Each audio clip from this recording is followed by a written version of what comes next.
show is not suitable for children, sensitive men, or insecure women. Can you trust somebody that doesn't take care of their kids? I don't trust no man on earth that does not take care of their children. What's the biggest red flag in a relationship? Low effort and not being honest. Most of the time, you would think that a bad financial mistake would be spending money on clothes or vacation or like spending money on women. My worst financial mistake was buying a home. Like a king, give me my crown. Game time. Game time. Appreciate y'all.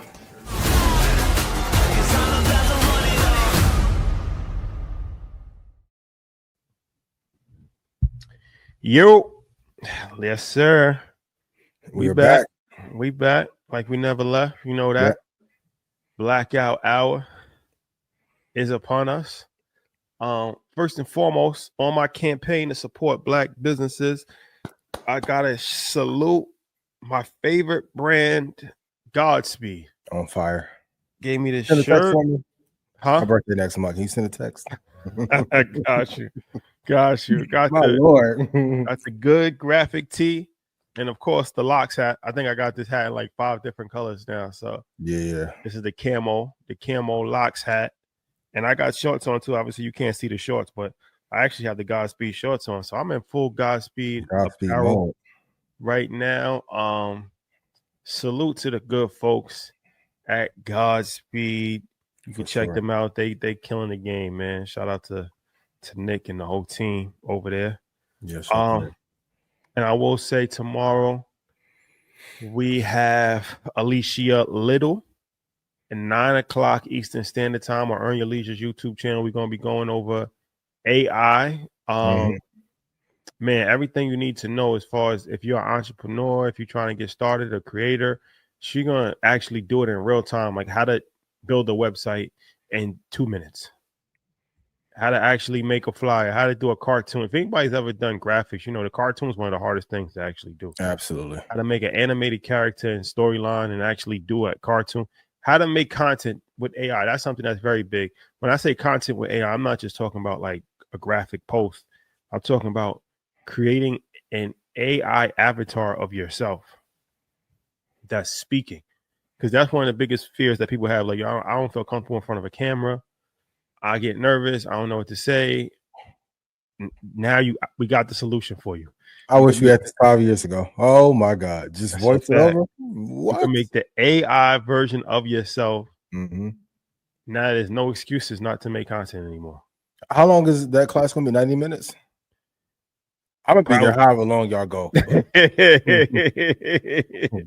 Don't miss this one. That's a fact. That's a fact. And we got some stuff to talk about in Investfest. I'll talk about that in a little bit, though. I don't want to wait. I don't want to let people wait too long. Ian, any announcements you would like to make? Even in my travels around the world, I have not found the Epstein files, but maybe we'll talk about where they are tonight. If I made you money, please. Well, no, wait. I got to wait for the yes and chat. Mid-roll. Mid-roll. Man, interesting times we are in. Interesting times that we in, man. Shout out to my mom and dad. Shout out to your mom and dad. We won't get in trouble. I can hear them right now. Y'all better stop. We want to start off with that. However you see fit, brother.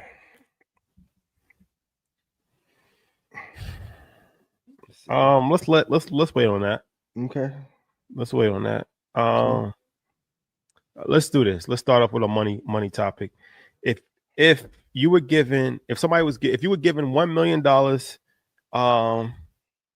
to invest, and you had to invest in something by next week, but you can't touch it to 2030, right? What would you invest in? Me. Me? What you mean? The returns. Okay, I'm gonna give the funny answer, then I'm gonna get a real answer. The real answer is me.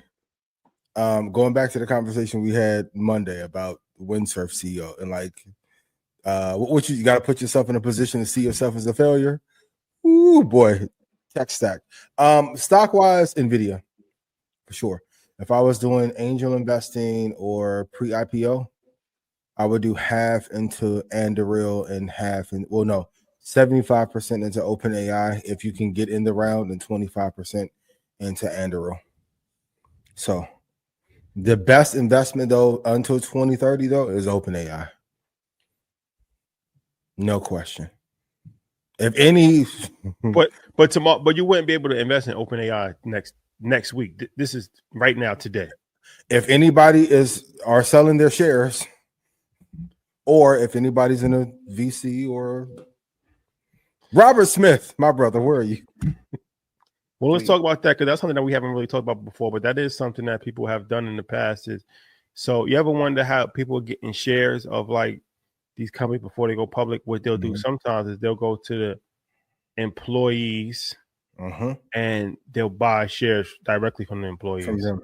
Yep. Who've been there 5 or 6 years. Yep.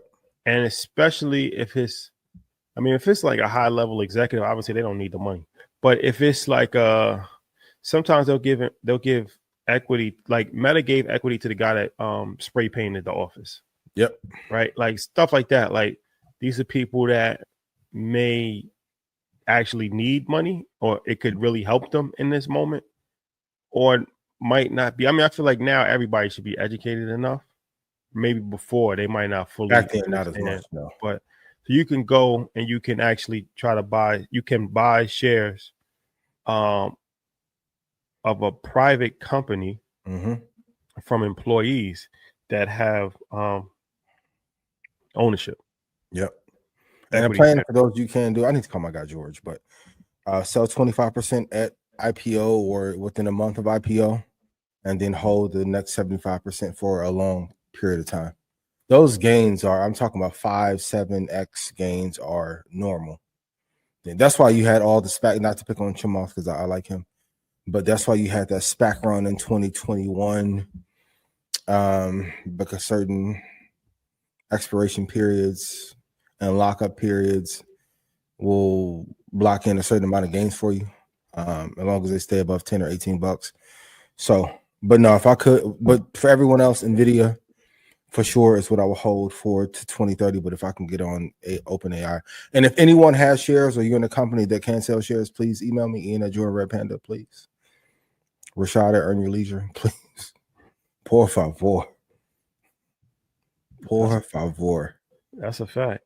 That is a fact. Okay.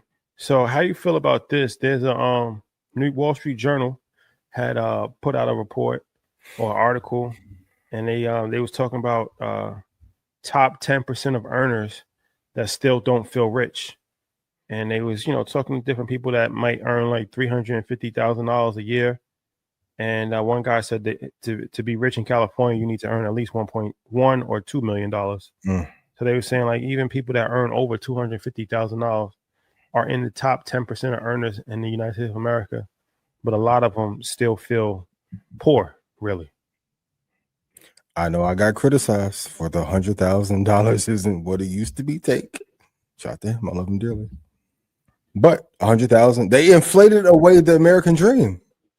Like we were talking about this, but every dream that we had as kids, once you got to it, they moved the goalpost so far, and it's disheartening when you finally go to school or build a business or get a job and make a career path, and now this milestone achievement isn't what it's deemed to be once you get there. Like think of all the people who went and got a master's or a PhD and started their academic journey in 2005, and now they're here in 2020, and the promises they were told upon admissions is not there anymore.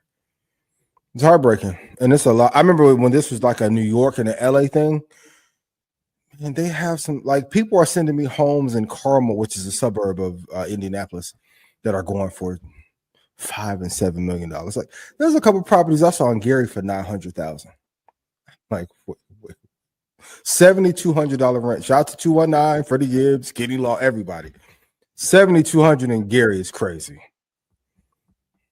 It's insane. $7,200 for what? For how many? A 4-bedroom. Yeah, that's a lot of money. Yeah. Shout out to the real estate investors who wholesale and all that. I don't want no smoke when I come back home. But like, there's no affordable anything. Like, Even if you look back when we were kids, just saying, like, I was asking Ish the other day, like, how are all these people affording all these luxury cars? Like, just the Klarna had to change their business structure because people weren't paying things back at a $500 purchase price. Some of these cars are going for $200 and $300 for base models. It's insane. It's insane. That's why investing is so important, because it's the only thing that's going to outpace the rate of inflation. All right, we're gonna talk about some more very important financial topics, but let's take a break to delve into the nonsense. Okay. Jeffrey? Cities with the finest women in America list. Somebody put this list out. I don't know who's actually responsible for this list, but okay. United States. Let's start backwards. 20. They did the top 20. The top 20 state. Okay. Cities. Seattle, Washington, number 20. Scottsdale, Arizona, number 19. Jacksonville, Florida, 18. Hold on, wait. Who? Detroit, Michigan, 17. DC, 16. Newark, 15. Austin, 14. Atlanta, 13. Tampa, 12. Bay Area, 11. Dallas, 10. Orlando, 9. Baltimore, 8. San Diego, 7. Houston, 6. Chicago, 5. Las Vegas, 4. New York, number 3. LA, number 2. Miami, number 1. Okay. In my expert opinion, you know, we've been all over the map. This list is crazy. It's insane. What? I'll say this much. We've been all over the map. Facts. Now we're gonna keep it real on this. I'm gonna get cussed out, but I'm gonna keep it real. Okay. Hit the first 2. The first 3 actually. We go bottom up. How's Jacksonville make a list? South Jacksonville, I love y'all. Duval County. The first 3 is not bad. That's not a bad 3. Miami, LA, and New York. That's actually very reasonable. The list gets disqualified for me by not having Atlanta in the top 5. That's embarrassing. Top 4.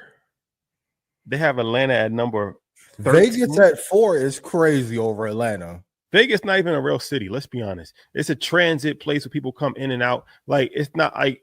Shout out to those of you from Henderson. Yeah, for sure. Shout out to Vegas. But let's just be honest. It's one strip. It's a hotel city. It's a 3-day weekend type city. Like, Atlanta is thoroughly disrespected. Iconic. Thoroughly disrespected by putting them at number 13. That's crazy. You can argue. Wait, they 13? You can argue Atlanta's number 1 if we're going to be honest. For sure. I will replace them with LA. It's debatable. Debatable.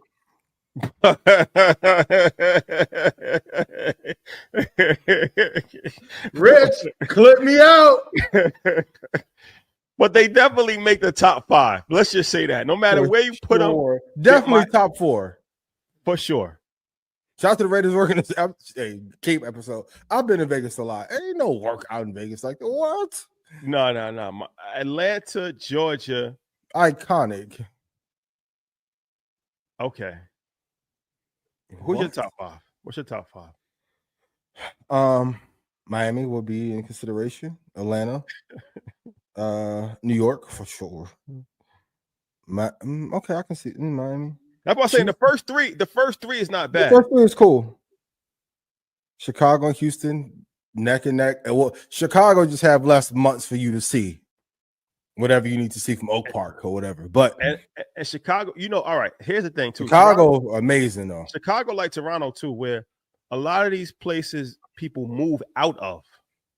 So some of their best talent does not live in Chicago. Yeah. They've gone to LA, they're going to Atlanta, they've went to Houston. That's the good thing with like cities like Miami and LA, and even Atlanta and New York to a certain degree. Also, people move into those places. Yeah. So you're getting the best talent from all over, right? Like they're actually coming into those All-Star game. That's what Miami is. All-Star game. Miami for me, okay. My top 5. Miami number 1 though for you? It's debatable, but I think if you go based off of all things considering, I would have to put Miami at number 2. Are we talking local talent or the talent that moved in? both. Okay. Both. Gotcha. Miami's number one. Miami's number one. Miami's number one. Miami's number one. Miami's number one. Miami's number one. But Miami's number one. Who's number 2? That's the hard part. That's a tough. Number 2, I would say. I think there's preference between LA and Atlanta. It's preference. They're running neck and neck. Let's say that. LA and Atlanta is running neck and neck. Yep. LA and Atlanta is running neck and neck. New York is behind that. Yep. Houston after that. You know what? I'm gonna do something controversial. I'm gonna put DC ahead of Houston. I can see the vision. I'm gonna put DC ahead of Houston. Hold on now. DMV.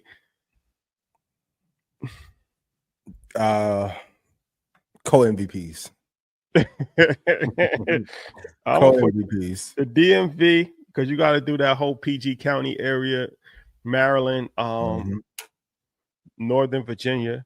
Yeah. But Houston is up there for sure. A couple of these cities are just ridiculous. Newark, New Jersey, that's random. No disrespect to Newark, but come on, let's be honest. Seattle, I haven't spent enough time in Seattle. 20 is a respectable spot, but I think that's a little bit high. We're doing top 25. What sleeper cities are on here for you? Scottsdale is sleeper. No, Scottsdale. No. Scottsdale is sleep. Scottsdale. Don't sleep on Scottsdale. You will be surprised. Bring your good clothes if you go to Scottsdale. That's a fact, though. What? Didn't know. You understand it now? Austin, Texas, I think might be overrated. Depends on preference. Depends on preference. Yeah, depends on preference. Yeah. Dallas. Depends on preference. Wouldn't be in my top 10, but depends. South of those, wherever you're at, Bay Area, I can see that. Yeah, nice. I can see the Bay. Mm-hmm. I can see the Bay. See the Bay. San Diego, La Jolla area. San Diego. Okay, depends on preference. Mm-hmm. I used to live in Tampa. Tampa, nice. Yeah. You lived a few places. Yeah. Detroit, Michigan. Detroit is sleeper city. It's like Chicago. You got 3 months to see them, though. Yes. July, August, September. After when it's football season, it's over with. If you ain't got your shit by week 1, it's over with, boy. That's a fact. Cold as hell in Detroit. Slide around 7 miles trying to go. Nope. Okay. Nope. Okay, guys. Put in chat what you guys think. Put in chat. All right. Well, that's Vegas it. being forced crazy though. I mean, you know what? It's interesting. It's debatable, but I think out of this whole entire list, I think Atlanta really got. I would be interested to know who made this list. Not somebody from the culture. That's what I'm assuming. Chat GPT or somebody. That's what I'm assuming. Because for them not to have, that's almost like that needs to be investigated. Yeah. Like, you might go through Pensacola in the list then if Atlanta that's a fact. Or whatever. What? To put Atlanta outside the top 10 needs a thorough outside top 5. No disrespect. No disrespect. Because I used to live in Baltimore also. There's no way in the world Baltimore is ahead of Atlanta. That's embarrassing. That's embarrassing. Or just a person who just don't have much experience and they haven't traveled around, and got to live life. And we need to do international cities, but to say that for another day. That's the real one. Yep. Okay. Okay. The moment has come. But before we talk about this, do remember EYL University tomorrow at 7:00. Troy is going over his options masterclass. If you watched Market Mondays, you watched the presentation, you watched him go over the details if you've been watching, period, and in this market, a lot of people made money with leap options, but only if you've done it correctly. So he's going over his leap option strategy. He's going to talk about different investments that he's looking at. 50% off sale. We announced it on Market Mondays. We've extended it until the start of class tomorrow. So that's about 15 hours. So 1 day left for that. You go to marketmondays.com. You go to eyuniversity.com and enter code Market Mondays at checkout. You get 50% off of the tuition, and that gives you full access to the whole curriculum at EY University and access to his options class. So make sure that you take advantage of that because, man, we're gonna talk about it, but it's getting spooky hours out here. For sure. Actually, this is perfect segue. Let's play this clip by Teach X. Shout out to X LE. Let's play this clip.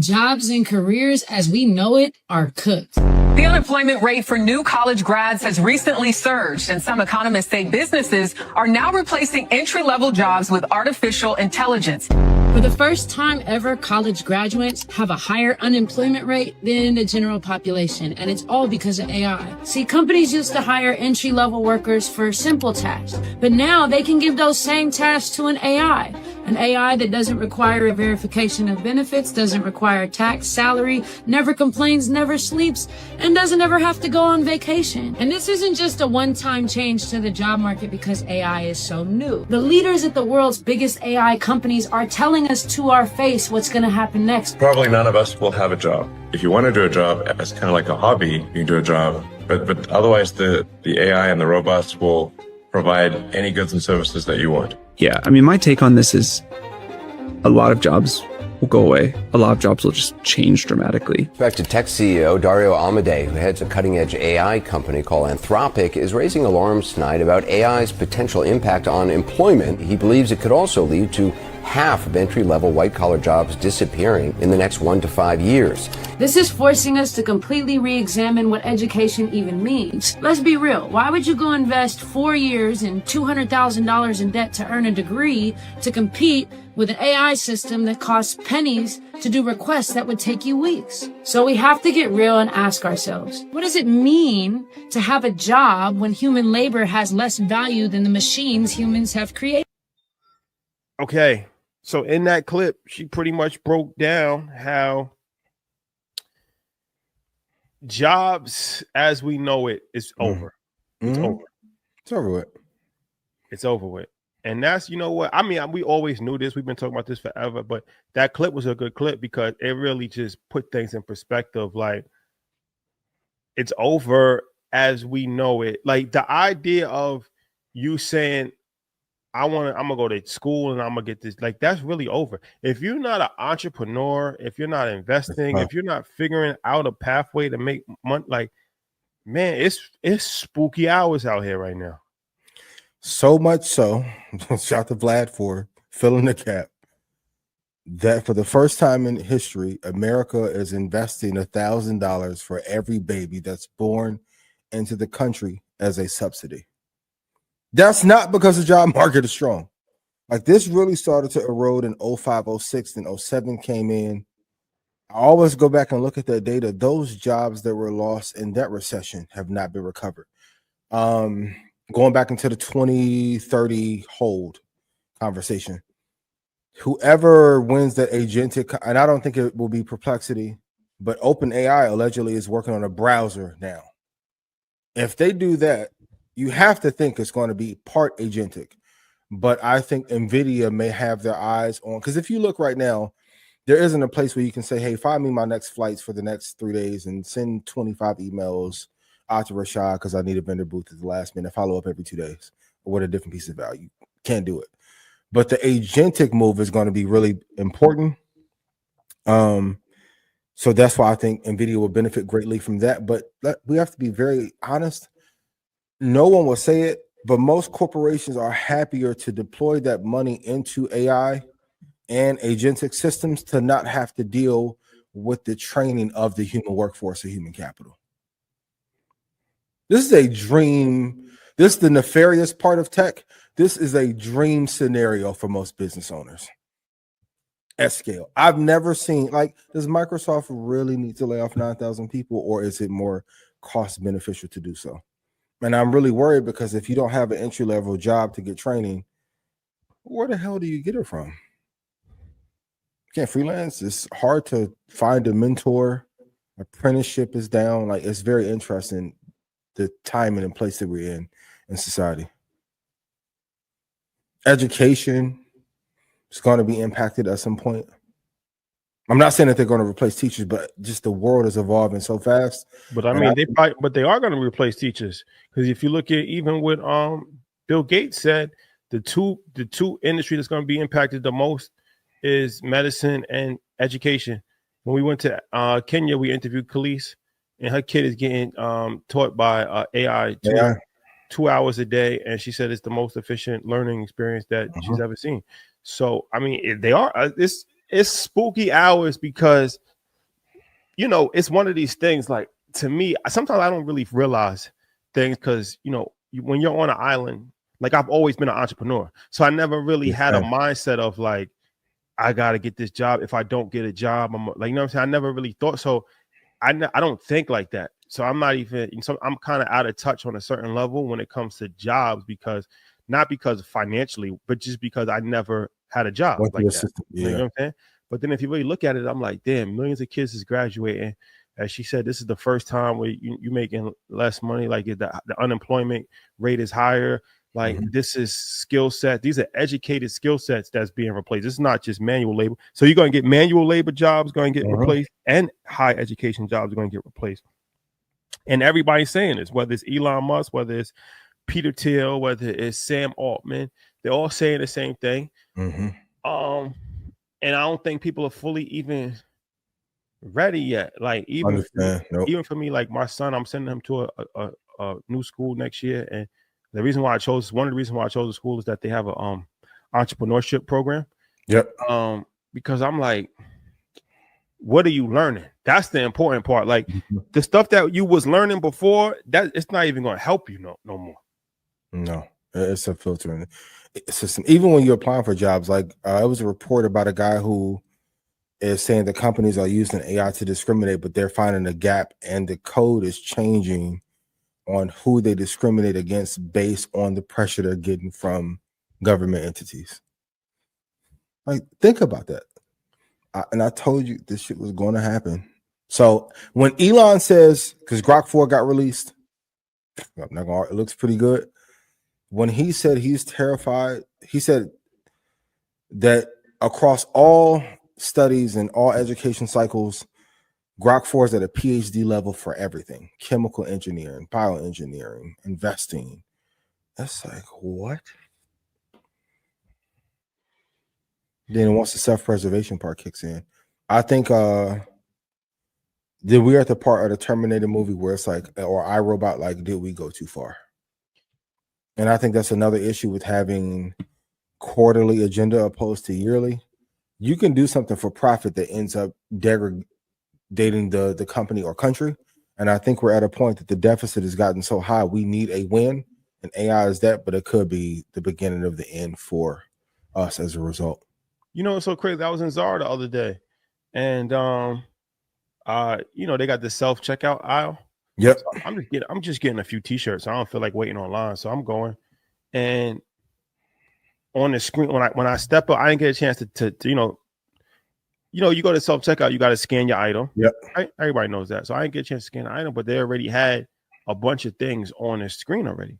So I was about to tell the attendant, I'm like, yo, the girl that must have been there before me didn't complete her situation. And then I realized it was the things that I was holding. Your item. Yeah. That's scary. Yep. They've been on that early. So I'm just like, yo, this technology, man, is just moving so quickly and so fast. And I know there's gonna be somebody out there like, oh, they've been had that. I'm just saying, I personally, I just never saw that before.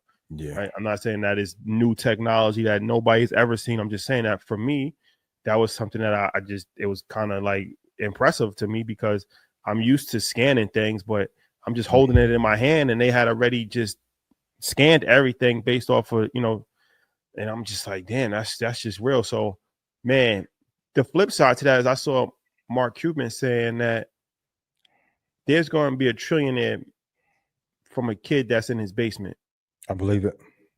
Like the ability to create not $1 billion, $1 trillion companies with a laptop and an iPhone is going to happen also. Yep. Like the ability to get extremely wealthy with very little is here. I'm telling you, like, even what I thought my definition of wealth was because of AI has dramatically changed. I won't say the number, but it's like I saw a company in 3 months go to $114 million in like a 3 or 4 month period with AI doing corporate customer service. That's why, like, having the time to think, and I kept telling everybody this in Red Panda, I'm like, don't get bogged down in the things that don't matter. It does not. Somebody gets so mad. Hey, I sent you. I'm not ignoring. I'm delivering the returns, but I need to focus on the next frontier. I'm not going to miss out on $70 million a quarter because you didn't fucking download Sniper when you were supposed to. Sorry. I already did the yacht. I just didn't take it out to sea like magically. I had it for a couple hours. New levels. What? Like, think, and that's a 3-person team that ran up 100-something million in a few months. No. Tremendous opportunity. So the number one thing you should be focused on right now is technology, the right technology. Mm-hmm. You should be focused on development, entrepreneurship. You should be focused on investing. You should be focused on relationships, cultivating relationships. And with that being said, get your tickets to Investfest.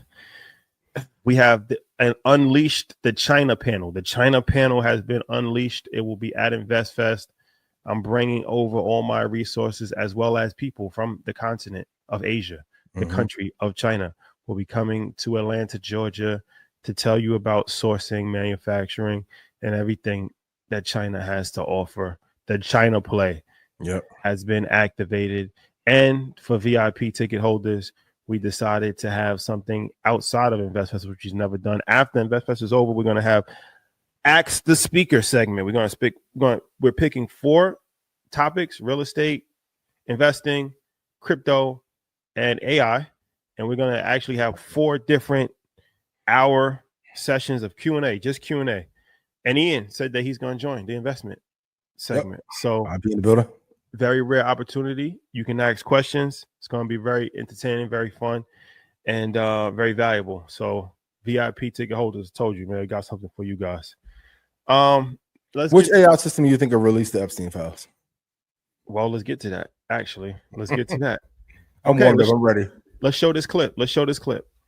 MAGA, or at least a huge chunk of them, they're turning on Donald Trump right now, right? You know, some of this, it's stemming from Trump's DOJ saying, hey, the Epstein files, there's no client list, right? Despite what in the past Donald Trump has said, Pam Bondi has said, Kash Patel has said, Dan Bongino has said. Now, in a recent post, Trump said, hey, the Epstein files, they were actually designed by Obama, Hillary, and Biden to attack him. Right? And that, despite Trump ran on releasing the files, and he said that the files were real in February, but then last week his DOJ said that they aren't real. And in fact, now Trump says they're actually a big Democrat conspiracy against him. But again, just talking about the facts, President Trump was famously friends with Jeffrey Epstein. I mean, look at the photos of all of them together. And earlier this year, he had the guy that was one of his biggest allies ever, Elon Musk, saying Trump's on the list. In 2002, Trump told New York Magazine, I've known Jeff for 15 years. Terrific guy. He's a lot of fun to be with. It is even said that he likes beautiful women as much as I do, and many of them are on the younger side, no doubt about it. With Trump's own biographer saying that in his first term, he considered pardoning Epstein's girlfriend so that she wouldn't speak of who and what she saw. He even said of Ghislaine Maxwell, who he was photographed with and who was found guilty in trafficking and other offenses in connection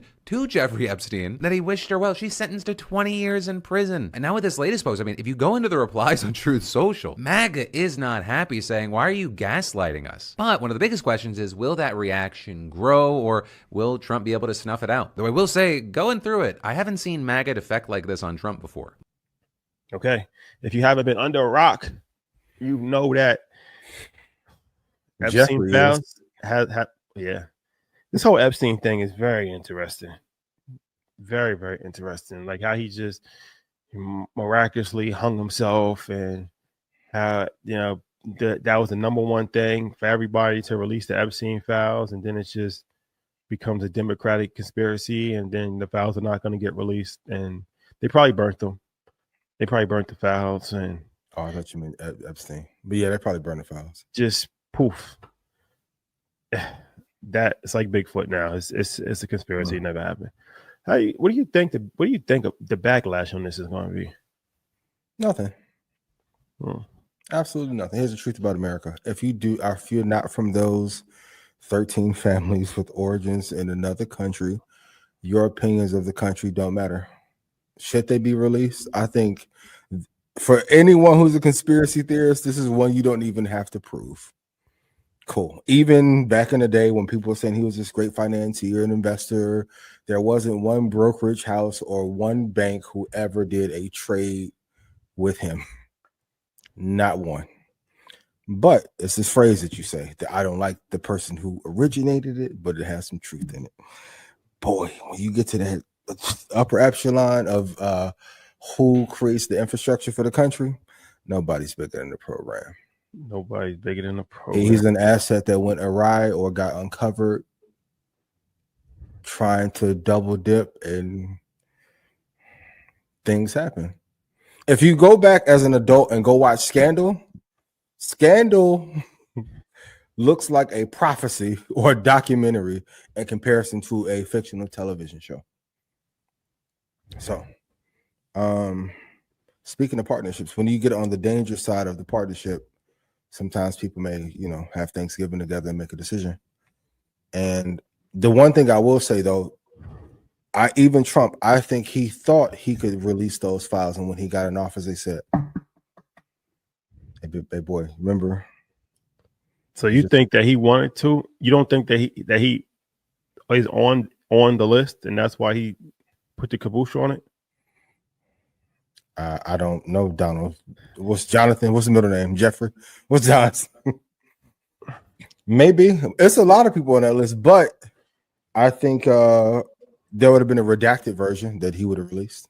But I think sometimes when you get in those power positions, you're told, hey, even like some of our favorite companies got destroyed just getting into banking wars that they didn't even know they caused. Like, it'll come out in 50 years. The same way they put out that they let Hitler escape and all that. In 50 years it'll come out after everyone's passed. But what do you think? I mean, Nas and Rick Ross had a good song called Powers That Be, and pretty much said, when it's out of your control, it's the powers that be.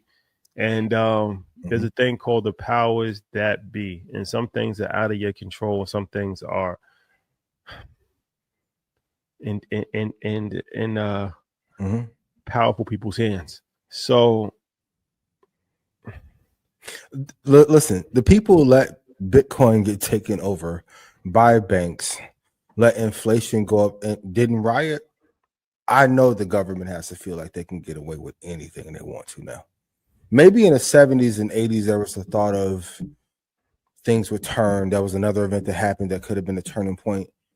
There's been too much that has happened. And then when opportunity costs are so high, inflation and housing costs are so high, the average person isn't thinking about that list when mortgages cost what they cost and childcare costs what they cost.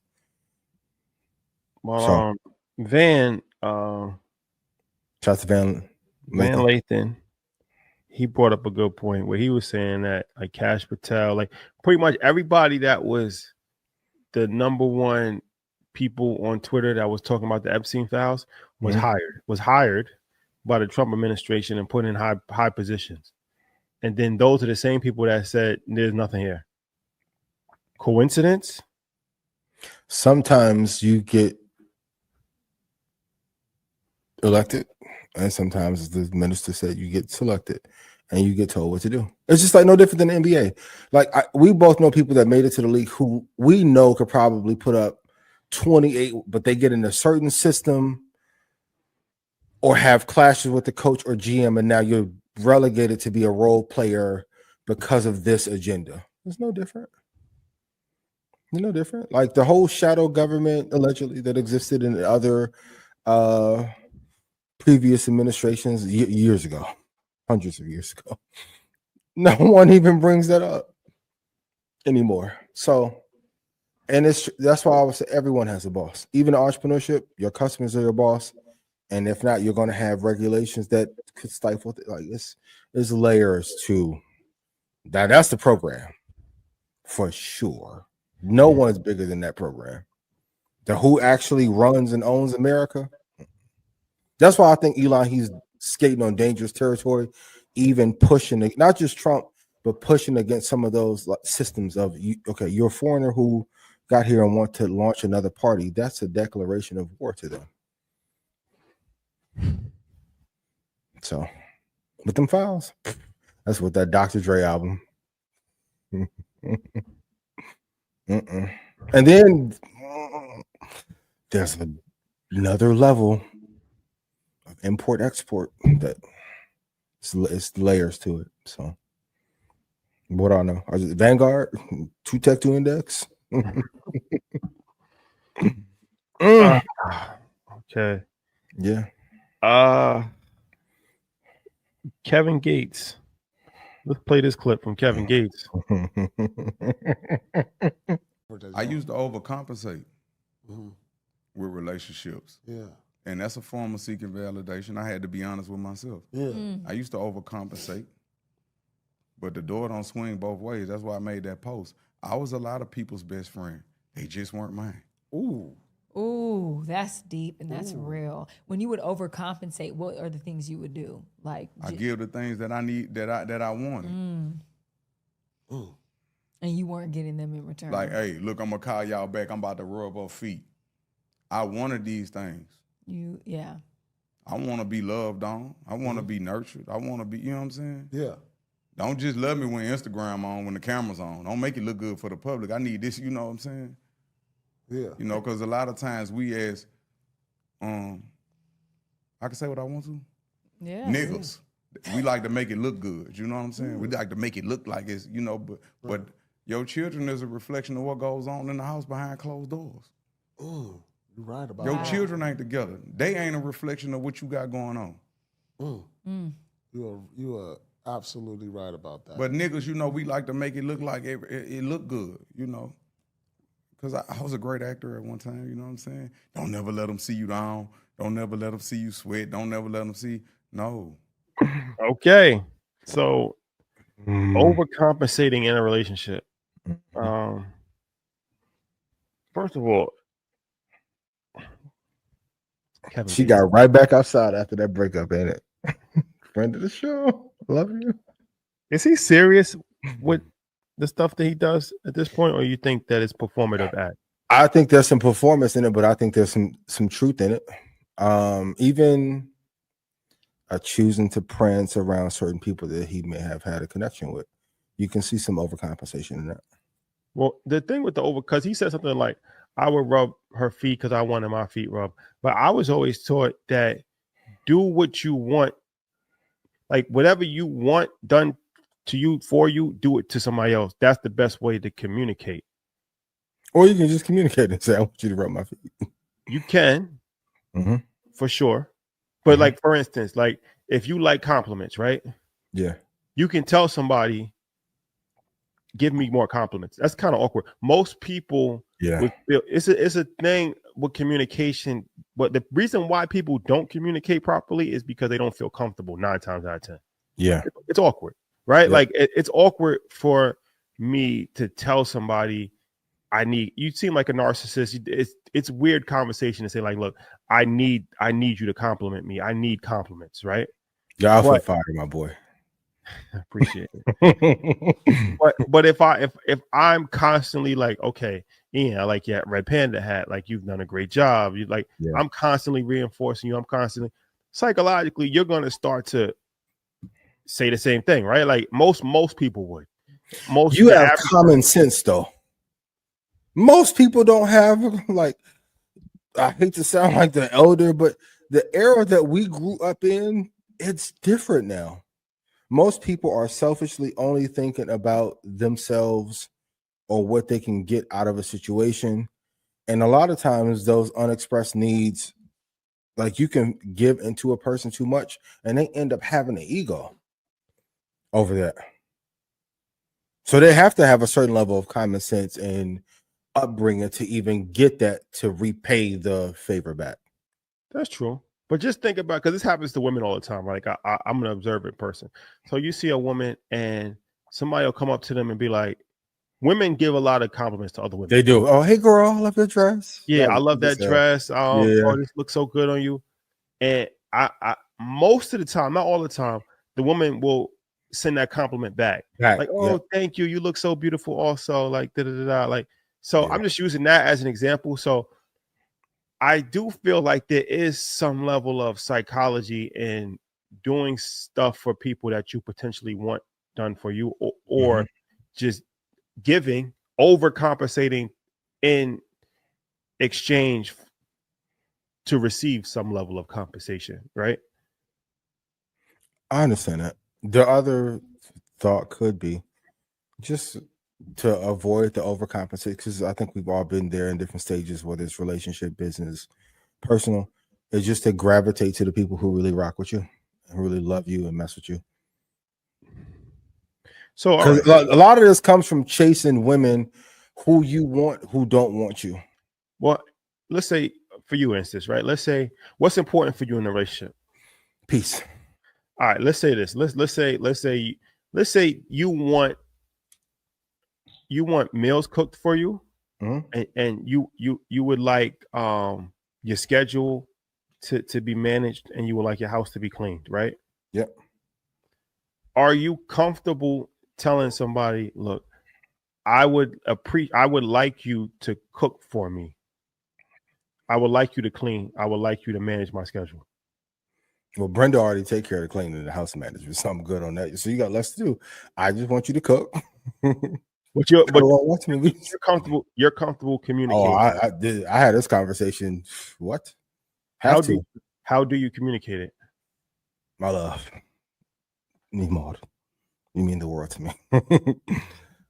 I work a lot so I can do everything I can for us. Would it be okay if you did? My list not long. Cool. So even when old girl didn't pack the bag, I'll give you a warner. Cool. You want, or go back to squalor. Squalor it is for 200. So I think sometimes people may not pick up on the hint, or they'll get toxic and weaponized and say, oh my God, why didn't you tell me you needed me to make noodles for you? Oh, I'm going to tell you. And I'm going to send a text as a follow-up. So just pin this. So that's my approach. It may not be the best, but I like the direct, soft, and loving approach the first time. The second time, hey, why won't you? After the second time, I'm find somebody else to cook. Yeah, that's something I've always wrestled with, to be honest with you, because my whole thing is like, I don't want to have to tell somebody how to treat me. Is that because you don't want to have to get rid of them? Oh, what do you mean? Maybe the fear is I don't want to tell this person what I need, because if they don't deliver what I need, I'm at a crossroads if I pick me or them. I don't think that is that so much. I just think that I just feel uncomfortable asking for anything. Is that ego? Yes, probably. And that's but I agree. The other part is you already know what to do as a friend. Some of y'all make shit so complicated. Business, do the work, show up on time, don't steal, pay when you owe. Don't steal. Cool. Relationship, be committed if that's y'all agreement. Be nice, be loving, do your part. Man, pay the bills, woman, da. Cool. It's not complicated. It's not complicated. You don't have to tell me when to get up to go to work or none of that. Like, I take care of my shit. Brenda take care of the house, fold the clothes. You don't even have to cook that often. The couple of times I need you to cook, though, go crazy. If not, cool. Maybe toxic, but no. All that overcompensation, and I gotta cook you noodles for you to get something back. You don't be here. You didn't cook for less. That'd be my thing. Like when we go through the hierarchy of greatness, man, meet generational talent. Once in a life, what? I don't even want to ask more than twice. Okay. All She right. ain't seen old girl in the villa once since she ain't back. No slight to her. Much love to love and blessings. You're amazing. So I don't want you to get upset. But that ponytail ain't seen no bright water. Or maybe once, but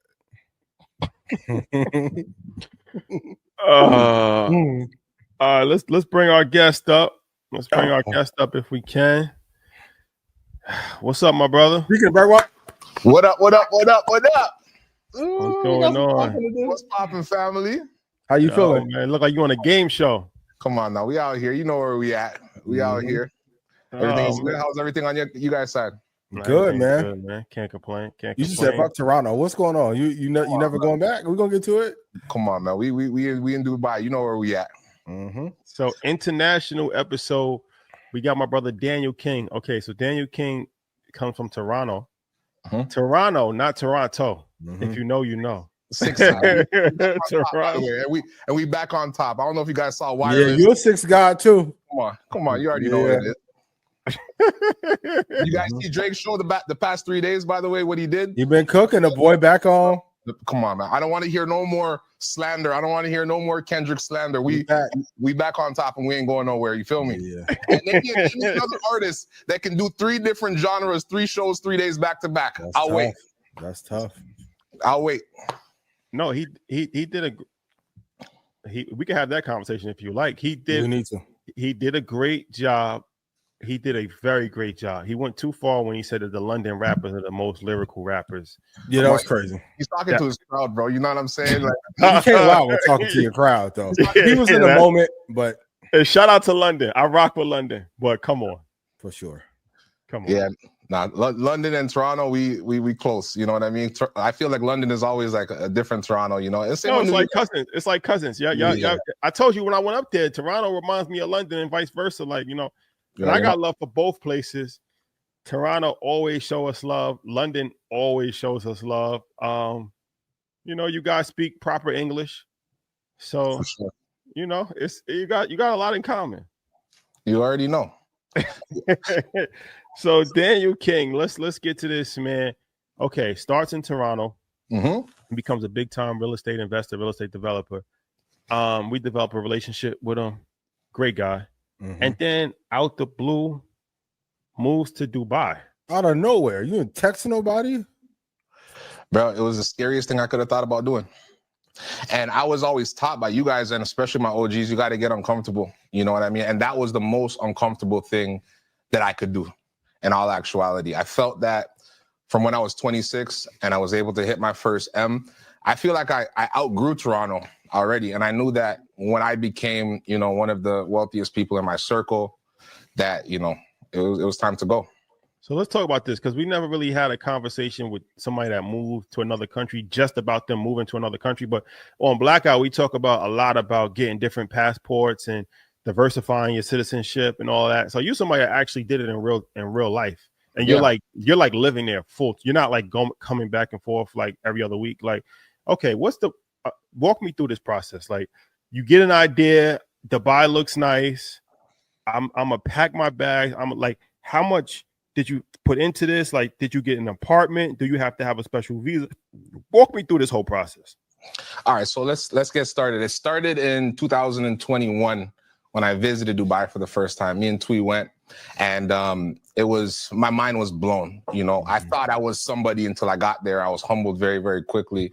But I say that to say that I've been visiting every winter since. I'm always trying to escape the snow up in the 6. So I've been visiting every single winter since 2021. And as I go there, I meet new people. I understand different areas. I try to stay in different areas every time that I would visit to kind of see, when I do come back to live, what area, what neighborhood do I want to be in? And that's the gym. That's the gym, by the way. Yeah, 100%. Right. So that's how it started. It started as a place that, you know, I wanted to continue going to every winter. But every time I went there, to be honest with you, I felt inspired. I go there and I see the biggest of everything, the biggest buildings, the biggest hotels, the biggest of everything that they do is they do at a high level. So when I saw that, especially as a real estate developer, like, I'm inspired. You know what I'm saying? Like, especially to see that this place is somewhere that 50 years ago was just desert. you know, and it took a man that had a vision that came and brought this to light. So going there, especially from a real estate perspective, I was inspired. But then you have, you know, the safety aspect. You got no taxes. You got beautiful women. You got great restaurants. You got great weather. It's a complete game changer. So honestly, it's somewhere that I feel everyone should experience before they die. I definitely think that should be a bucket list thing. But they make it very easy to get, you know, your citizenship over there. There's pretty much 3 different ways. You can either invest in property, you can start your own business, or you can simply get a job, you know. So for me, going over there just as a real estate agent, you know, was the simplest way to do it. You get your license in about 48 hours. And once you're signed under a brokerage, you get your Emirates ID. And we rocking and rolling. It's a little hot in the summertime. I will warn you, it gets, you know, 110, 115. But, you know, the winter is amazing. And to be honest with you, like, they got a lot of things to do. Even in the summer, it's, you know, AC everywhere, you know, but most people either stay inside or they travel a little bit in the summer. So you already know I'm traveling back to the A for Investfest. You ain't even got to ask. For you, what was the scariest part business-wise starting anew? So did you have business lined up there already? Or did you just say, when I get to Dubai, I'm going to figure it out? I jumped off the cliff and I built the parachute on the way down, as they say, you know. Wow. And the good part was that, you know, once again, Dubai is a place where the most millionaires are there. So last year there was 6,500 millionaires moved to Dubai, which is more than anywhere else in the world. This year they're on pace to have 9,800 millionaires. So once again, I'm going there. Everybody is doing something. Right. Yeah. So it's about networking and getting in the rooms. Yeah, you can go out there and it's easy to get lost. I will tell you, if you're not a person that has discipline or has a good work ethic or a structure to your lifestyle, you can go there and get lost very easily, because it's like Vegas and Miami on steroids. Every single day, you know, there's something else to do. And it's like the city genuinely doesn't sleep. Right. These clubs close at 4 or 5 a.m. Some of them, and you have after parties. So it's like you have to go there and just know that if you're a hustler, you're an entrepreneur, you're going there with a vision of, okay, this is what I want to do, and I'm going to go. So I went there Christmas Eve, my first Christmas without my family.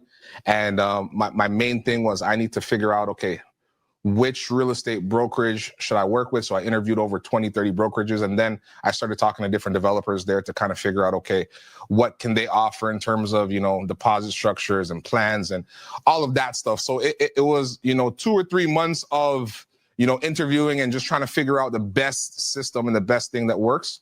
And, you know, I was able to find a great company that we're able to partner and work together. And yeah, the rest is history, man. I ain't looking back. So how many people did you know when you went out there? Probably, like, when you say no, maybe like a dozen or less. No, when I say no, like, I have a number in the phone that I can call. Like, you know, there's acquaintances that you may bump into, but like less than 12 people, I would say, for sure. So how is your socially, how is that work moving to a different country? Have you been able to meet new friends? Of course. Or are you alone a lot? Like, from a psychological standpoint, how is that? To be honest, I've always been an introvert, so I've always been cool with being alone. But Dubai, like I said, it's a hub, you know, and it's a business hub as well, especially where it's located, you know, globally. You got Europe, you got Asia, you got Africa. So in terms of international business, 85% of the people there are expats. So 85% of the people are not actually from Dubai. They're the cream of the crop from everywhere in the world that ended up there. You know what I mean? People that are, you know, trying to avoid taxes, scale their business, whatever it is, they're there. So being out there, like you know, I read a quote once that all the competition is at the bottom. Everybody at the top is collaborating. So it was actually very warm, because I almost felt like it was almost like Atlanta a little bit, where everybody wants to see you win, where you have a conversation with somebody and there's no gatekeeping. You know what I mean? That you're someone sharing with you, like, yo, boom, this is a play. Somebody told me about the Trump coin before it went crazy, back when it was like $5. You know what I mean? Somebody was close to Grant Cardone's team. So it's just like you're in a place where everyone is winning. People that are living there, everyone is pretty much winning, and they want to see you win as well. So there's no gatekeeping. So it's very easy to go out as long as you're genuine, you're authentic, and you know what I mean? You can step outside your shell and but I'm in sales, so talking to people is not an issue at all. But I would say that it's a place that you can meet people very, very easily, and people are very warm and receptive, especially because it's a safe place. They don't have their guard up. They don't think you're trying to come take your rollie or the AP off your wrist. Like, they don't think that. It's very, very calm, and people are, very receptive to, like, whatever you're doing, they want to be able to add value, and then vice versa. You look happier. I will say that. Like, from the last time we talked to now, you're on a different frequency. Are there any regrets about leaving family and friends behind, or is there a plan to have them come a certain amount of times a year? Because that's the hard part, I think, probably is to manage for people who do want to move abroad. Like, you're leaving a base of people that you love behind. How are you managing that? I'm not going to lie, leaving my family, that was probably the most challenging thing for me, because my family is very small. It's mom, brother, sister, niece, nephew. So it's not a lot of us, but our family is extremely tight. So that was challenging for me. But once again, it was a sacrifice. It was either I'm going to stay in Toronto and I'm going to stay complacent, and, I'm going to hit the ceiling where I'm at, where I feel like I can't really grow past a certain place. It was a sacrifice that I had to make. And, so my goal is, by the end of this year, I'm going to be transitioning my family over. They're going to come for the first time, this winter. And, I know they're going to love it. They ain't going to want to come back. But yeah, it was challenging. I'm not going to lie. It was challenging. But at the end of the day, I had to remind myself what I'm doing it for. You know what I'm saying? Like, I had to remind myself that this is a sacrifice that I'm taking, so that, generations and generations down the line, they're going to remember the name. No, I love this convo because it talks about stuff. Even last week on Black Hole, we was talking about how you got to be uncomfortable, and sometimes you got to just chase your dreams. And even that Drake song, right? Like, I'm leaving. Like, what I'm saying? Like, sometimes you got to really shoot for the fence. And I always look at it like, what's the worst thing that could happen? You can always come back. You can always go back home. But let's talk about the investment side, because I know that's what you're doing. You're selling like real estate out there and stuff like that, right? Okay, let's talk about Dubai real estate. How is it right now? Of course, it's been skyrocketing. Yeah. So is it too late? Is it overpriced? Can people still make money? Is it Airbnb opportunities? Like, what's the deal? Oh boy, where do I start? So I've explored real estate in everywhere that I travel. So anywhere in the world that I travel, I explore real estate opportunities. And Dubai has presented itself the most lucrative opportunities that I've seen anywhere in the world. Not only is it like the second most visited place in the entire world. So Paris is number one, Dubai is number two. It's the third safest place in the entire world. So Abu Dhabi is number one. Dubai is number three. And they right next to each other. Exactly. They're an hour apart, right? And I think at the top 5 safest places in the world, the United Emirates, UAE, they have 3 out of the top 5 spots. So just the fact that that it's one of the most visited places in the world, you definitely know that Airbnb and short-term rentals are going crazy. I know people that are cash flowing $5,000 to $6,000 a month American off of a 1-bedroom unit. You know what I'm saying? In the Dubai Marina, right by the Palm. So it's like, there are people that are coming there. Like, for me, I stayed in a hotel for the 3 months that I was there originally before I found my spot. But I say that to say that the short-term rental game is crazy. Now, in the summertime, mind you, it gets very hot. A lot of people travel. A lot of people are inside. But anytime from September up until April, bro, people are printing money. And now one of the most exciting things that are happening is they're opening up the first casino in the UAE. This is legendary. I don't think you guys understand that. First of all the money that's already over there, right? So if somebody wants to gamble, they can't go to Dubai right now. They can't go to the casino. They're going to Vegas, they're going to Singapore, they're going to other places. Right now, Dubai in Ras Al Khaimah, which is, just a couple hours away from Dubai, they're opening up the first casino, and the brand is Wynn, the Wynn brand. And that is going to be a game changer. So I invested as well in a short-term rental. So I got a 1-bedroom over there by the new casino, and Ras Al Khaimah, and there's a lot of things that are happening. So there's that, and then they're building a whole new Palm. So I'm sure you guys are familiar with the Palm Jumeirah, which is the largest artificial island in the world, which is shaped as a palm tree. Now they're building another Palm twice the size of that Palm. And now just to put in perspective, when I visited Dubai for the first time in 2021, a house on the Palm was like $2 to $3 million. Okay. Right now, that same crib is 10 to 12 mil. So in the past 5 years, right? But also the reason behind that is because supply and demand. So right now in Dubai, 92% of all of the inventory are condos and apartments. So that only leaves 8% for houses, villas. So that means if you have a family, like there's not a lot of houses to choose from. You're either on the Palm or you're in a gated community, but there's not a lot of actual villas, houses, townhomes. So it's supply and demand. You have 100 people looking to buy one house, it's gonna drive the price up completely. So there's an exceedingly a big amount of supply when it comes to condos, apartments. Like, listen, every time I go there, I see 10 new buildings, right? So they build at a very, very rapid pace, but they build 7 days a week, 24 hours a day. Like at nighttime, my hotel was across the street from a development site. The lights were on. You know what I'm saying? They don't stop building, right? And that's why they're able to build at such a rapid pace. And like when you think about what they were able to accomplish in the past 50 years, it's legendary. You know what I mean? They are leading the world. And if you see what their plan is for 2030 and 2040, it's crazy. Like they're gonna be having flying taxis starting next year. A lot of these new condos, they have the helicopter pads on these new buildings so that, you know, there's flying taxis that are gonna be starting next year. So like they're 10 years ahead of us. And, you know, everyone on this side of the world is just trying to catch up. What's the average price point a person should be looking to spend if they want to invest in Abu Dhabi or Dubai, in your opinion? It depends. If you're looking to buy a condo, you can get a condo, studio, 1 bedroom for, you know, 250,000, 300,000, like to get something small, entry level. Once you start looking into townhomes, which I would recommend because like I said, there's a great demand right now for anything besides apartments. You know, you're going to be spending, you know, 600-700K to $1 million. But keep in mind, you know, this is a place where there's no property tax, there's no income tax, there's no capital gains. So back home in Toronto, when I sell one of my properties in my portfolio, there's 50% capital gains tax. You know what I mean? And that's another reason why I left is because once you reach a certain level, it's like I'm not even motivated to go hard and make as much money as I could because it's like the government's coming for half my check. If I make $2 million, they want $1 million. You know what I'm saying? So it's almost Dubai motivates you to go hard because it's like you get what you work for. I'm not working for $2 million and getting $1 million.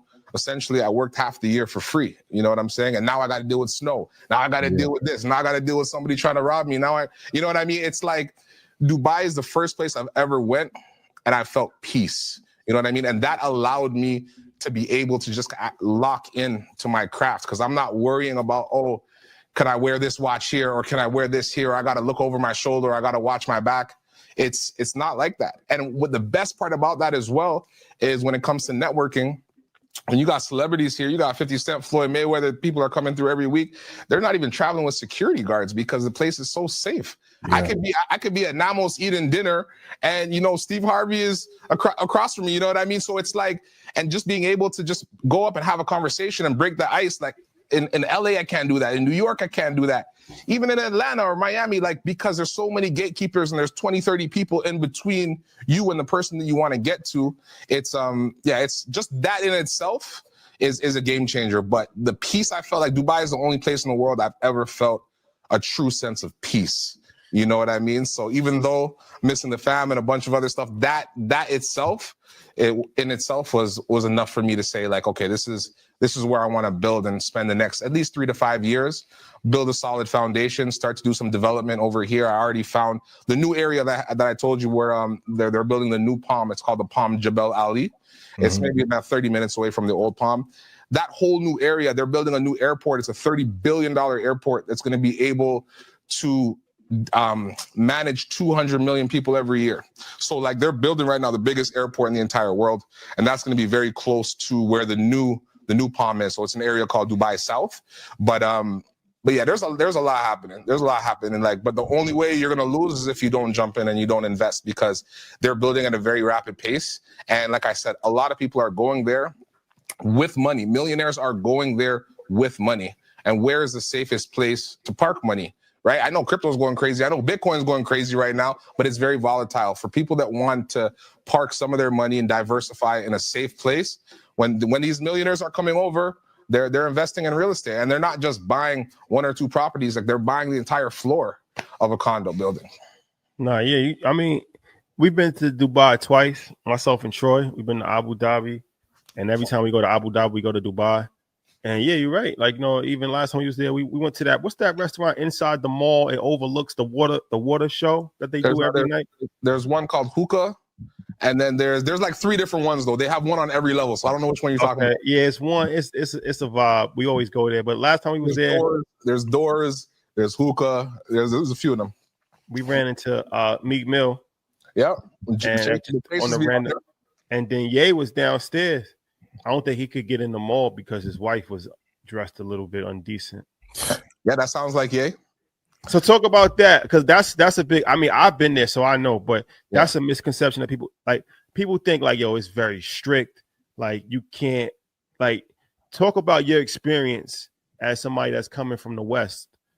Have you felt uncomfortable? Have you how's culturally the cultural situation? Culturally, obviously, it's a Muslim country, so it's different from what I'm used to, but it's a place once again of peace. You know what I mean? Everybody wants to succeed. Everybody's calm. Friday, people are going to prayer, but it's like the misconception is, people feel like they're in Dubai and they can't wear certain things. Like, listen.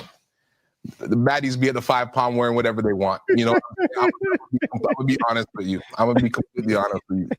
If you want to go into a mosque dressed that way, yeah, you're gonna have problems. If you want to go to, there's certain places that it's just like I wouldn't go dressed that way in North America. You know what I mean? So it's just about knowing your surroundings and knowing common sense. That's it. It's common sense. And I know, Ian, you said earlier it's not common. And a lot of people don't got it, but it's just like, you know how to move based on, your surroundings, but it's really not as strict as they make it seem when it comes to what you're wearing. Now, when it comes to drugs, when it comes to smoking weed, when it comes to doing any of that other stuff, yeah, you're going to sit down in the jail cell for 18 months for a spliff. So that's not something that you want to play with. So once again, that's why I'm saying like Dubai is a place where they stand on business, you know what I mean? And they run their economy like a business, So I say that to say that you gotta fall in line and follow. So if you are on the right side of the law,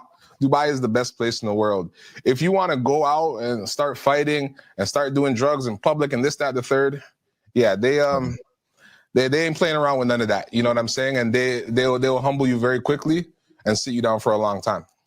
What's your top 5 places to go in Dubai? When you say top 5 places, like areas or like, restaurants, or like what are you referring to? Combination. Okay, so there's a spot on Mondays called Miss Lily's, which is now. Give me the list. If we was texting. Yeah. All right. Say no more. So Miss Lily's is a Jamaican restaurant. I've been there. Yeah, Miss Lily's. So they got this party on Mondays at 11 o'clock. So it kind of turns into like almost like a basement jam kind of vibe where it's a small area. So Miss Lily's is somewhere that we're at all the time. I love going to the Palm. The Palm is like upper echelon. You know what I'm saying? So you got all the nice restaurants over there at the Palm. I love to golf. So I love to be in Dubai Hills. That's around like the neighborhood that I love. So, golfing is great. Like I said, Abu Dhabi is great as well, but it's very calm. You know what I'm saying? Abu Dhabi is a little bit more slower pace. So like once I do build my family, ideally, I would definitely be bringing my family and most likely look at this shit, look at him, shot. A quick advertisement. When I build my family, I'm gonna bring y'all to Abu Dhabi. I'm just saying. I'm just letting them know. You know what I'm saying? Like Dubai is there's a lot going on and it's very fast paced. But like I said, it's only an hour away. The same way I wouldn't want to live in Vegas or these places, like But for right now, where I'm at, it's amazing. So I think I gave you 4 spots. The 5th spot. Ras Al Khaimah, man, where the casino's at. Because once again, like I just see dollar signs, and I know that what's gonna happen with that area just because I have foresight and I can see in real estate. I know that something like that as a brand new casino, like this is gonna be something that's groundbreaking. Like they never allowed gambling at all. And that's why I'm saying like there was a time where you couldn't go to Dubai and you couldn't drink alcohol. You know what I'm saying? Now alcohol is served in every restaurant. Like you can't. There's not like too many like liquor stores and stuff like that, but like if you're in the club any restaurant, you know, and that's why all the clubs are actually in hotels. So like, for example, the club we go to on Monday is called Avenue. It's on the top of the Shangri-La. So in order to be able to serve alcohol, you have to be either a restaurant with a liquor license or you have to be in a hotel. But once again, it wasn't always like that. There was a time where alcohol wasn't permitted. You know what I'm saying? So I'm seeing them slowly start to, you know, allow some things over there. I'm telling you, once they get Magic City open and popping over there, it's going to be game over. There's going to be no looking back. And I'm not going to be coming back to Atlanta unless it's for Investfest. I'm going to tell you that much. Oh man. No, but when you think about it, though, like they're not far off from having strip clubs over there. I'm telling you, I don't know how far away. I'm not how far away. I don't know how far away it is, but within the next 5-10 years, mark my words. That's crazy. Yeah. Okay. Well, before we leave, you said, all right. Well, you can't forget the Atlantis, Royal Palm Atlantis. Oh yeah, 100%. No, I said the Palm. So yeah. Palms is crazy. So that's where we were for New Year's. So for New Year's Eve, we were down there, and it was a vibe. Alex came out, 500. Yeah, Alex 500 came out. Marcus Rozier. It was a dope. That's where we are. So we saw the fireworks from Atlantis Royal. The Palms, legendary. 100%. Okay, you mentioned something. You said a family. Right? So this is an interesting conversation. You know, the boy French, he locked in with City Boys up 100 right now. The Royal Prince. So the next question that people's gonna have, and I don't know your current situation, so you can answer this however you want, but okay, is the family play, is the play to get the family out there? No, you're not gonna find love out there. Unless like French, like he caught lightning in a bottle. I don't know how he did that. It can't happen. I'm not saying it can't happen, but a lot of the women out there are there for a reason. They're there for a reason. Boy, that's NVIDIA. What?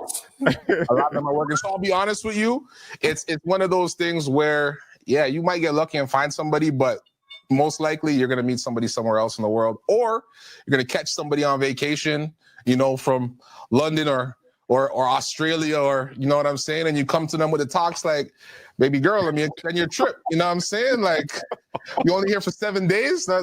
Come on, let's make that 27. You know what I'm saying? Let's build from there, you know?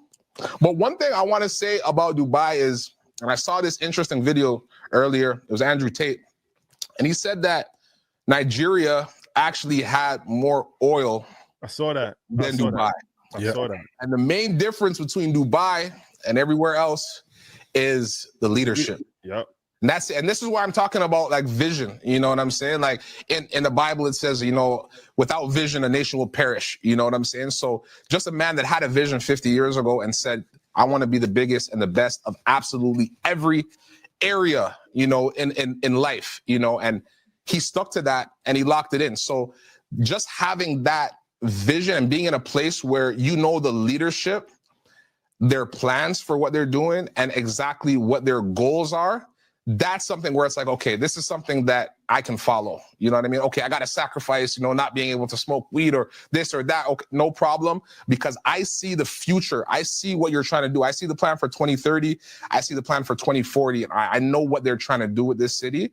And it would be foolish of me to not be a part of that growth, because they're growing at the fastest rate that I've ever seen of any nation. And like I said, last year, 6,500 millionaires came. This year is going to be 9,800. They're on track for that. That's the most of anywhere else in the world. You know what I'm saying? So these are the people that you're bumping into at the grocery store. So just having that vision, having that leadership, it's a game changer. And they were wise enough to not help to the detriment of their own country too. It's another conversation that we have to have. Like, some of our brightest countries, due to sanctions and other things that happened, a lot of that wealth was stripped away. 100%. 100%. And I would say, going back to the family question, I would say that clean it up. Go ahead. It's important to find somebody that is aligned with you. And I say that to say that you could have somebody that has worked a 9-to-5 job their entire life. They're not going to understand the hustle. They're not going to understand the mindset of an entrepreneur that says, I'm waking up and I'm taking a flight and I'm not sure when I'm coming back. It could be a month, it could be 6. You know what I mean? I'm going to go until I figure it out. I'm going to go lay down the groundwork. And once again, it's a sacrifice I'm willing to be made. So whenever you are finding that person, it's like, you got to find somebody that also has that vision. You know, going back to vision, you know what I mean? It doesn't just come from leadership. It comes from understanding that, yeah, you got to have somebody that has that same vision as you, because, you know, otherwise without a vision, you're going to perish, right? How's the cost of living? It's not as bad as people think. It's expensive if you want to be outside every day, you know, but you can rent a condo for like $2,000-$3,000 a month. You know what I mean? Food is regular price unless you want to eat at Namo's and Poppy Steak and Salt Bay every day. Like, it's going to obviously add up. Yeah. But, you know, you could live a very regular life. Like, I have a full-time driver, pay him $1,000 a month. You know, you can have a full-time living nanny for less than that. So, like, the cost of living is not as much as people think. They think that your driver's $1,000 a month? Yeah, $1,000 a month. But remember, like, you have to understand the working class in Dubai, they don't get paid. You know what I mean? It's a lot of Indians, a lot of people from Pakistan that are working for like $500 to $1,000 a month. And these guys are working 7 days a week. So the labor force in itself. So Dubai is not a place you're going to go look for a job. Dubai is a place where it's like, okay, I'm already successful. I'm already worth 2 or 3 million. I want to get to 10. You know, so you can't go there and look for a job, because there are people that are working for $600 for the entire month. You know what I'm saying? So you're not going to outwork them. You know what I mean? There's no way you'd be able to survive on that based on what you're doing. But I say that to say that the cost of living is not as much as most people would think. It's actually really affordable because, like I said, the labor is so cheap. You know, I know girls that have nannies that live for 6-7 bills that have a full living nanny. Where are you going to find that at? Oh, I got to give a shout out to spots to go to. Shout out to my man Don Poole, Brooklyn Chop House in Abu Dhabi.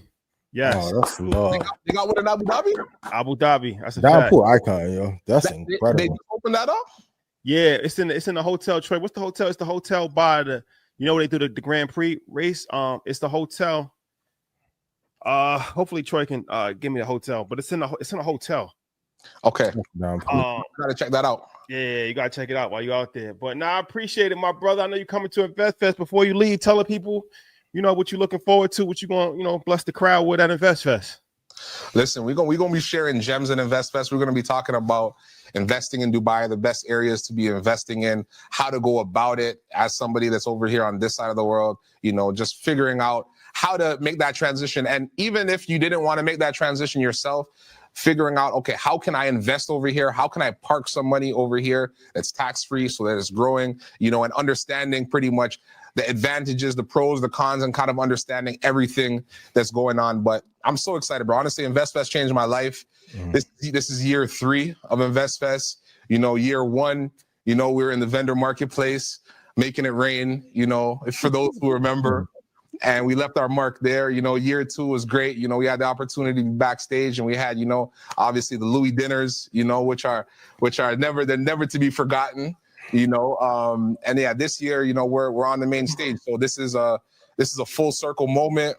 I'm so excited, and I'm so appreciative and grateful for the entire squad, because I'm gonna be honest, like I told you guys that night at Harbor 60 when you guys were in Toronto, man, you guys literally changed my life, you know. Earn Your Leisure changed my life. Investfest changed my life. And I'm excited to be able to pour back into others.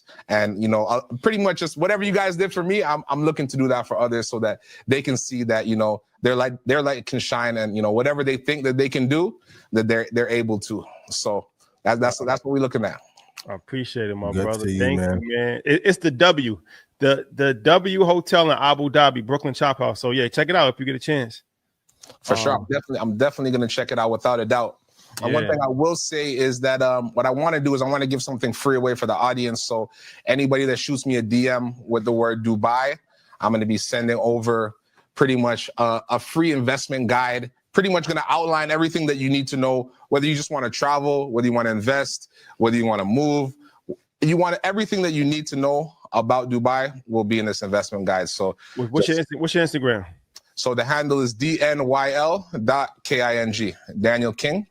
Should be here somewhere, but dnyl.king. Shoot me the word Dubai, And yeah, we'll get that right over to you right away. Check for that private list though, the investment list.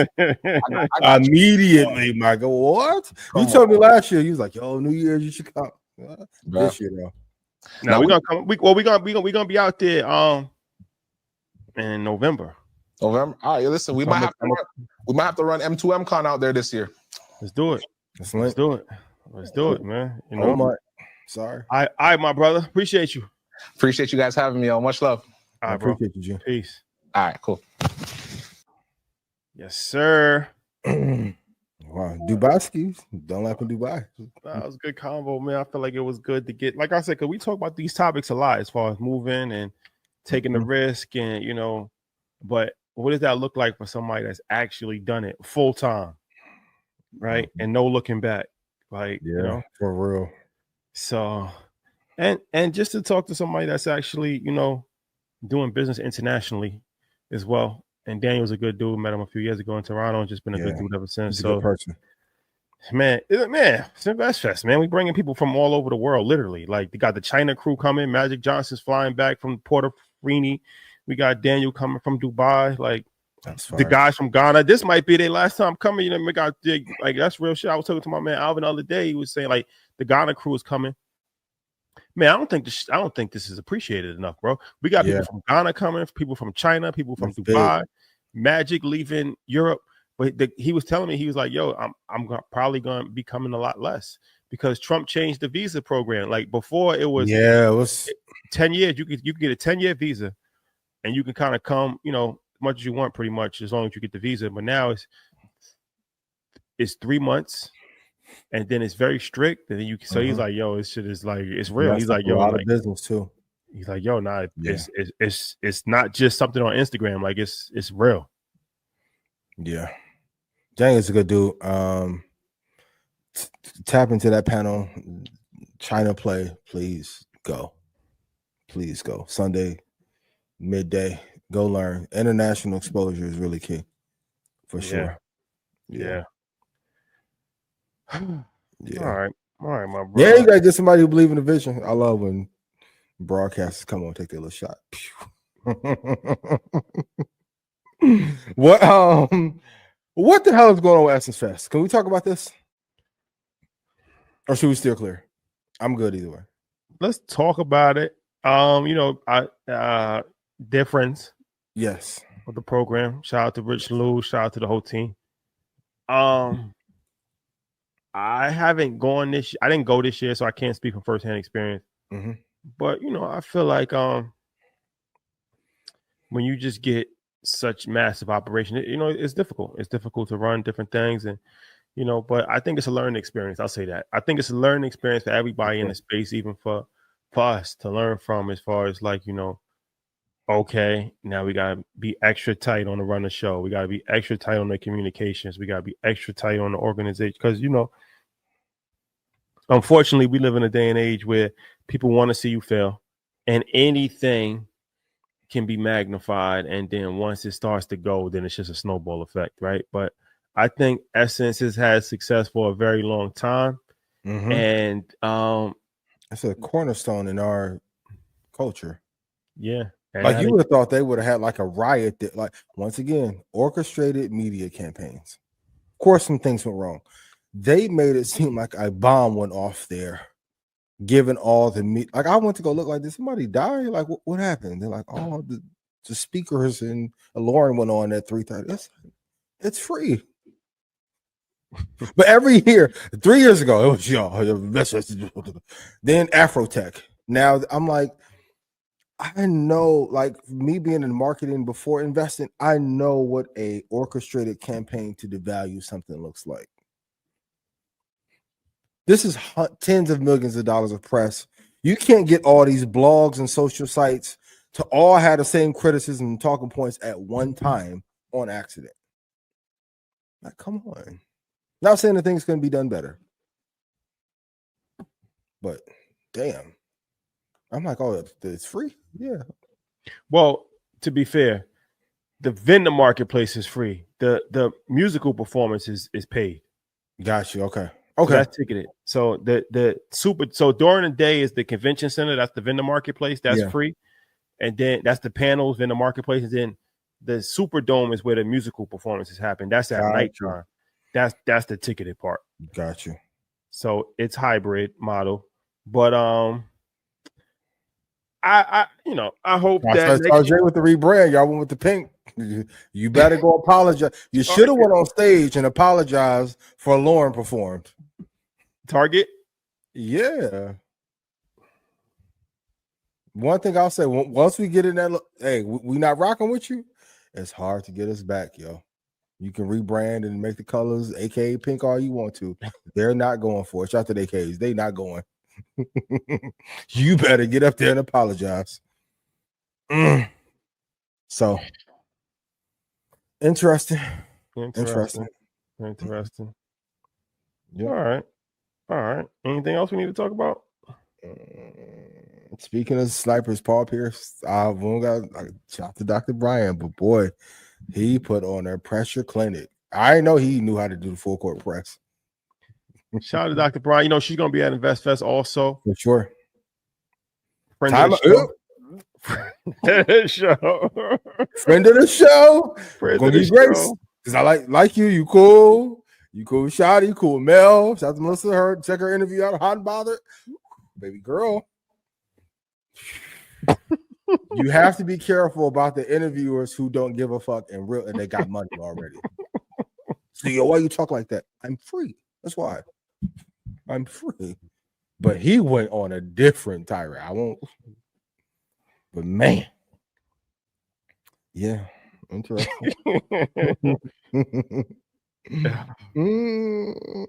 And other big girl, please stop saying Boogeyman name, please.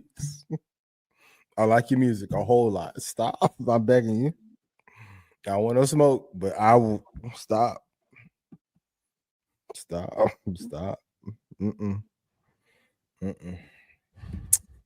Yep. Let's see. Epstein. Yeah, we got. Ooh. All right, ladies and gentlemen. Tomorrow, 9:00. She took off that hijab fast too. Goddamn. The boy taught you for 3 years, and this how you think? Friend of the show. Oh, Friend of the show. Oh my God. You can't turn them. What's they got a little clip? Can you? I'm not an alchemist, but he tried.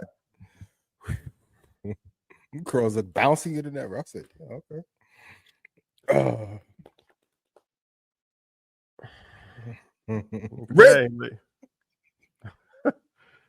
Tune in tomorrow. AI. Yes. Oh my God. All right, guys. The AI get his check yet from Reebok? The deferred payment? I think it starts. He turned 50, right? He's 50. Yeah, him and 50 around the same time. I think at 50. I think it started at 50. Oh man, Bubba Chuck out here balling. The lifetime annuity play. Ooh, that's a great lesson. Oh my God. The lifetime annuity play. Gotta do it. Oh, 55. 55. He got 5 more years. 55. Okay. 55. Hold on. Look like you're doing well. Icy as hell. That's a fact. Yeah. All right, guys. You got your outfits for Investfest ready yet? Or are you still not yet? Okay. I have some ideas in my head. I gotta do the mad scientist play. You working on it. I got a call tomorrow, and then I gotta make a trip, put some things together. Best one yet though, for sure. If I can pull off these 2 looks I want to. Yeah. Regal in appearance. It's that time. Yeah, for sure. It's that time. For sure. Yep. Mike B. Hit my line. Gotta coordinate. That's a fact. And we're gonna gatekeeper. We're gonna do top 5 colognes next week. We can do that. Okay. We can do a cologne play. I'm not mad at that. Savage. Put it Yeah, all right. All right, guys. It's been real. Love y'all. Damn, they're Love. bringing in the MAGA hats. Damn, Trump, you messed up. You better go apologize. Put them files out. Oh, they burning MAGA hats? Yeah. He be all right. He gonna ride it out. They'll forget about it by next week. If they forgot their laptop, hypothetically. Shit, never mind. Go ahead. We'll wrap it up. All right, guys. Nope. Love.